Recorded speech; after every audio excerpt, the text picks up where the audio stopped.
কাছ থেকে জবাবদিহি নেবেন। আপনার হিসাব আপনি দিবেন, আমার হিসাব আমি দিব। পৃথিবীর কেউ কিন্তু কারো সাথে কবরে যাবে না। এই জন্য আমলনামার হিসাব আপনাকে দিতে হবে।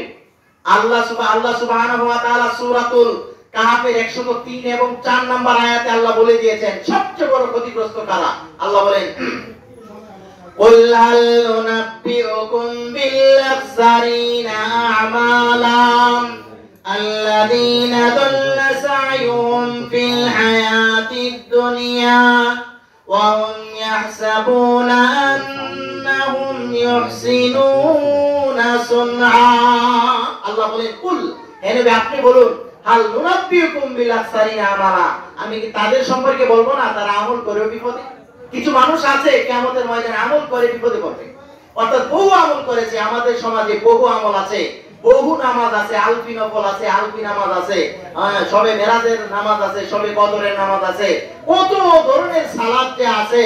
হ্যাঁ, ওই বিভিন্ন সালাত আবিষ্কার করে করে 12 তাসবির সালাত আছে, 14 তাসবির সালাত আছে, দুরুদে হাজারি আছে, দুরুদে তাজ, দুরুদে মাকি, দুরুদে লাকি, দুরুদে বাকি, দুরুদে শাফি, খতমে খাজেগাম, এই ধরনের কত ধরনের দুরুদ আর কত কিছু যে আবিষ্কার করেছেন, যেগুলা মাকসুদুল মুমিনিন বিভিন্ন বইয়ে আমরা পাই।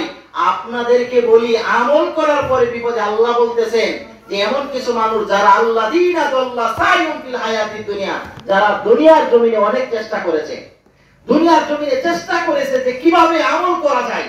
ও মানুষ আমল করেছেন, আমল করতে করতে পাহাড় বানিয়েছেন।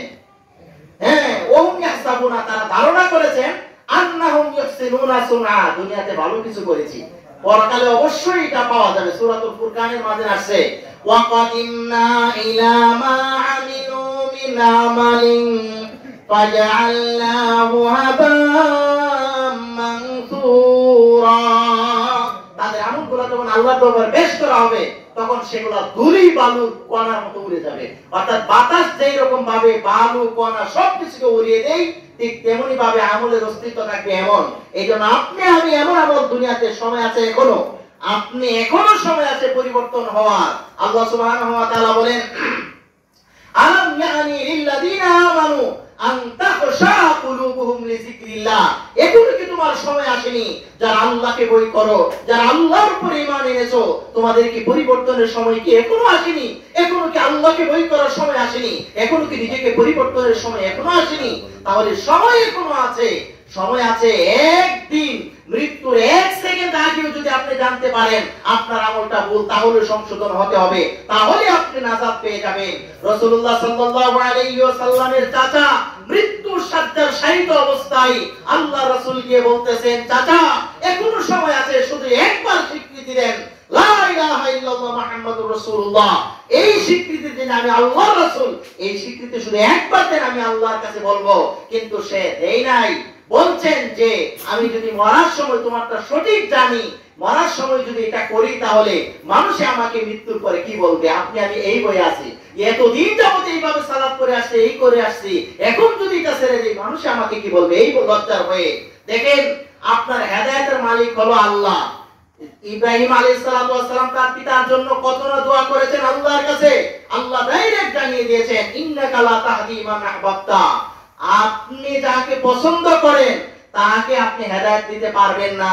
নবীর পিতা হয়েও জাহান্নামে যাবে, ইব্রাহিম আলাইহিস সালাতু ওয়াস সালামের পিতা নবীর চাচা হয়েও জাহান্নামে যাবে, তারপরে নূহ আলাইহিস সালাতু ওয়াস সালামের সন্তান হয়েও জাহান্নামে যাবে, লূত আলাইহিস সালাতু ওয়াস সালামের স্ত্রী হয়েও জাহান্নামে যাবে। তার মানে জাহান্নামে যদি আপনি আল্লাহ ও তার রাসূলের বিধান মতো না চলেন, আপনি পৃথিবীর যত বড় ক্ষমতাধর ব্যক্তি হোক না কেন, টাকা পয়সাওয়ালা হোক না কেন, যত বড় হুজুরি হোক না কেন, যত বড় পীর সাহেব হোক না কেন, আপনাকে জাহান্নামে যেতেই হবে। কারণ নিয়মের ভিতরে আসতে হবে। নিয়ম ব্যতীত পৃথিবীতে কোরআন সুন্নাহর বহির্ভূত আমল করে আপনি কখনো জান্নাতে যেতে পারবেন না, আপনাকে জাহান্নামে যেতে হবে। এই জন্য আসুন আমরা কিভাবে সালাত আদায় করব। সালাত আদায়ের ক্ষেত্রে রাসূলুল্লাহ সাল্লাল্লাহু আলাইহি ওয়াসাল্লামের পদ্ধতি অনুসরণ করতে হবে। আল্লাহ নবী সাল্লাল্লাহু আলাইহি ওয়াসাল্লাম সহিহ বুখারী মুসলিমের হাদিস বলে দিয়েছেন, সাল্লু কামা রাআইতুমুনি উসাল্লি, তোমরা সালাত আদায় করো যেইভাবে আমাকে সালাত আদায় করতে দেখেছো। এখন নবী যেইভাবে সালাত আদায় করেছেন, আমাদেরকে কি সেভাবে সালাত আদায় করতে হবে।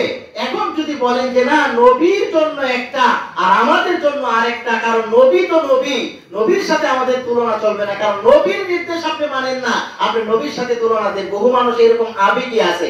দেখেন তিন ব্যক্তি বিশিষ্ট একটা দল রাসূল সাল্লাল্লাহু আলাইহি ওয়াসাল্লামের বাড়িতে গিয়েছেন। সহিহ মুসলিমের হাদিস, যা সালাসাতু রাতিন ইলা বুয়ুতি আজওয়াজিন নবী সাল্লাল্লাহু আলাইহি ওয়াসাল্লাম। কয়জন ব্যক্তি? তিনজন ব্যক্তি রাসূল সাল্লাল্লাহু আলাইহি ওয়াসাল্লামের বাড়িতে গেলেন। কার কাছে? রাসূল সাল্লাল্লাহু আলাইহি ওয়াসাল্লামের স্ত্রীদের কাছে। গিয়ে ইয়াসআলুনা আন ইবাদাতিন নবী সাল্লাল্লাহু আলাইহি ওয়াসাল্লাম, গিয়ে রাসূল সাল্লাল্লাহু আলাইহি ওয়াসাল্লামের ইবাদত সম্পর্কে প্রশ্ন করে। বলতেছে নবীজি কেমন কেমন ইবাদত করতেন। বললেন যে রাসূল সাল্লাল্লাহু আলাইহি ওয়াসাল্লাম এই ইবাদত করতেন। তখন তাদের কাছে ফাইন্নাহুম তাকাল্লুহা, নবীজির ইবাদতের বর্ণনা শুনে তাদের কাছে কম মনে হয়েছে। এর মাঝে একজন বলতেছেন উসাল্লিল লাইলা আবাদা, আমি যতদিন পৃথিবীতে বেঁচে থাকি সারা রাত সালাত আদায় করব। একজন নিয়ত ভালো আর কাজও ভালো। নিয়ত ভালো না, সে রাসূল যদি এই আমল করতে পারেন তাহলে আমার আরো বেশি করতে হবে। এইজন্য সে নিয়ত করে গেছে যতদিন পৃথিবীতে বেঁচে থাকি ততদিন সারা রাত আমি সালাত আদায় করব। নিয়ত ভালো ছিল, কাজও ভালো। দ্বিতীয় ব্যক্তি বলতেছেন আসুমু ওয়ালা উফতিরু, আমি যতদিন পৃথিবীতে বেঁচে থাকি ততদিন সিয়াম পালন করব, কখনো সিয়াম ভঙ্গ করব না। ভালো কাজ না খারাপ কাজ? ভালো কাজ।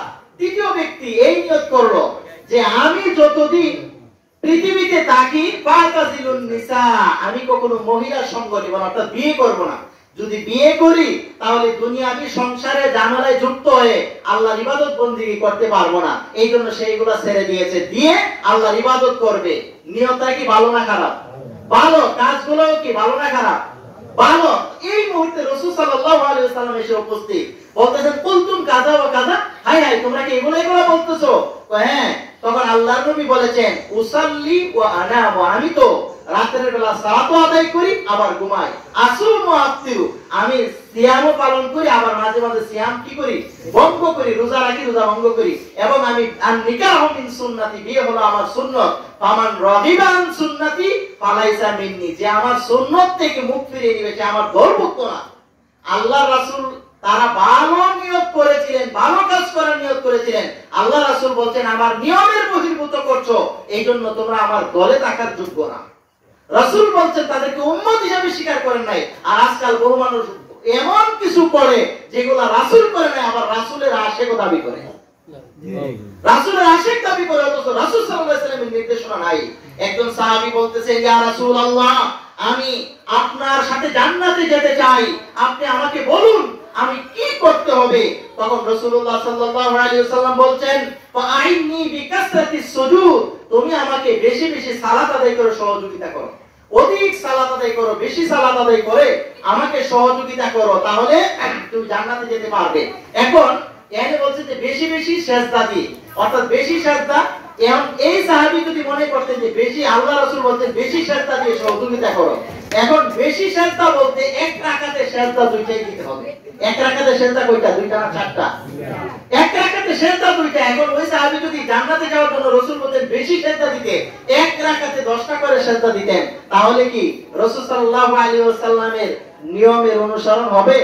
রাসূল সাল্লাল্লাহু আলাইহি ওয়াসাল্লামের সুন্নাহর অনুসরণ হবে? হবে না। কারণ সে রাসূল সাল্লাল্লাহু আলাইহি ওয়াসাল্লাম তাকে বলেছেন বেশি সিজদা মানে বেশি সালাত আদায় করো। তবে রাসূলের নিয়ম হলো এক রাকাতে একটি রুকু আর দুইটি সাজদা দিতে হবে, এর বেশি দেওয়া যাবে না। কিন্তু আমরা